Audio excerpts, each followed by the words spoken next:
अच्छा दोस्तों, आप देख लेते हैं कि HTML, CSS और जावास्क्रिप्ट क्या होते हैं। So let's say HTML basically stands for hypertext markup language. ये एक स्टैंडर्ड है जो कि इंटरनेशनल लेवल पे फॉलो किया जाता है वेबसाइट को डेवलप करने के लिए। सो मान लो जितने भी ऐसे टूल्स हैं जो कि वेबसाइट को दिखाने के लिए यूज होते हैं, उन्होंने क्या किया कि मिलके एक स्टैंडर्ड फॉर्म बना लिया कि हर कोई जिसको फॉलो करेगा। पहले क्या होता था कि हर एक टूल का अपना एक सिस्टम होता था और आपने अगर कोई चीज डेवलप करनी होती थी तो उनकी लैंग्वेज के मुताबिक, उनके प्रोसेस के मुताबिक और उनके स्ट्रक्चर के मुताबिक आप चीजों को डेवलप कर रहे होते थे। तो यहाँ पर अब एक इंटरनेशनल लेवल के ऊपर एक स्टैंडर्ड क्लियर कर लिया गया है जो कि HTML है और हर कोई उसको यूज करते हुए वेबसाइट बनाता है। और जितने भी ऐसे टूल्स हैं जो वेब को दिखाते हैं, HTML को एज अ बेस कंसीडर करते हुए चीजों को बना भी रहे होते हैं और उनको डेवलप भी कर रहे होते हैं। बेसिकली ये एक बॉडी है किसी भी वेबसाइट की, या कह लें कि किस्म का स्केलेटन है कि जिसके ऊपर सारी की सारी वेबसाइट बनती है। आप इसको कंसीडर कर सकते हैं कि ये बेसिक बिल्डिंग ब्लॉक्स है। जैसे आप ब्लॉक के ऊपर ब्लॉक रख के एक बिल्डिंग को कंस्ट्रक्ट कर सकते हैं, तो इसी तरह HTML बेसिकली एक बिल्डिंग ब्लॉक है। डिफरेंट शेप्स के, डिफरेंट एंगल्स के ब्लॉक्स हैं जिनकी मदद से आप पूरे का पूरा एक स्ट्रक्चर बना सकते हैं।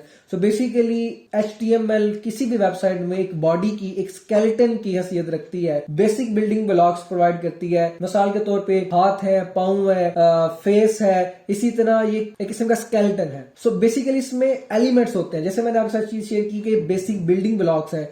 सो HTML में डिफरेंट एलिमेंट्स आते हैं जो कि बिल्डिंग ब्लॉक का हैसियत रखते हैं। अब उनको यूज करते हुए हम पूरी की पूरी इमारत को जिस तरह कंस्ट्रक्ट करते हैं, इसी तरह इनको यूज करते हुए हम पूरी की पूरी वेबसाइट को क्रिएट करते हैं। इन एलिमेंट्स को यूज करते हुए एक वेबसाइट को क्रिएट करते हैं। सो इसका अगर एग्जाम्पल की बात करूं तो बेस्ट एग्जाम्पल एक कार की मेरे ज़हन में आती है कि जिस तरह अभी आपके सामने स्क्रीन के ऊपर एक कार है।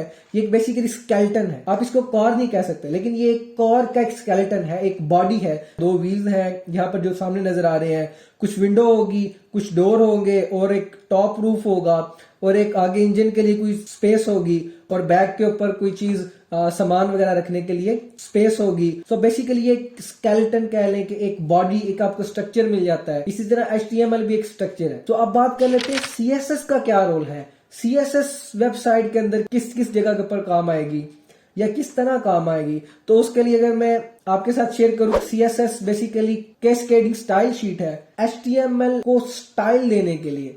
सो मान लो आपने कार की अभी एग्जांपल देखी, उसकी बॉडी का क्या कलर होगा, उसके टायर्स का क्या कलर होगा, क्या शेप क्या होगी और विंडो का क्या कलर होगा। इसी तरह मान लो कि कोई भी वेबसाइट है, उसके अंदर आपने कुछ एलिमेंट्स लगा दी, कुछ बिल्डिंग ब्लॉक्स तो लगा दिए।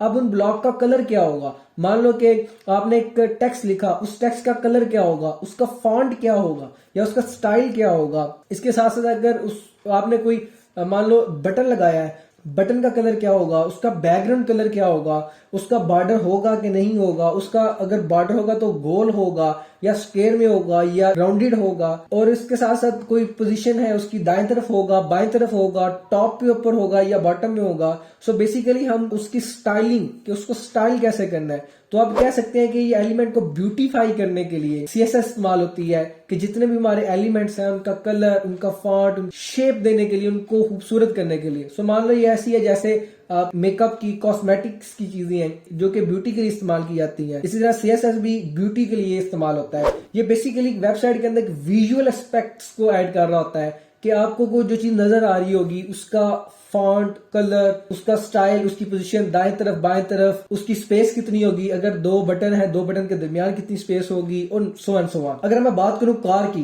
तो जैसे हमारे पास पहले सिर्फ बॉडी थी, अब हमने गाड़ी को कलर दे दिया है ब्लू कलर का। अब गाड़ी यानी कि होगी वो ब्लू कलर की होगी। अच्छा, उसमें जो विंडो होगी उसका कलर ब्लैक होगा।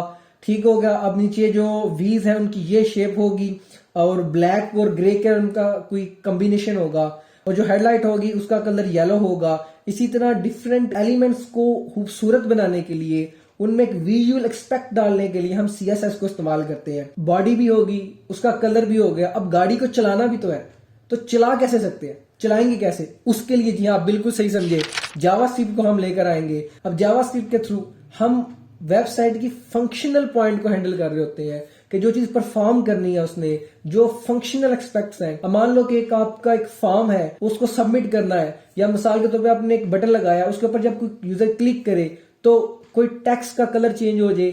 सो अगर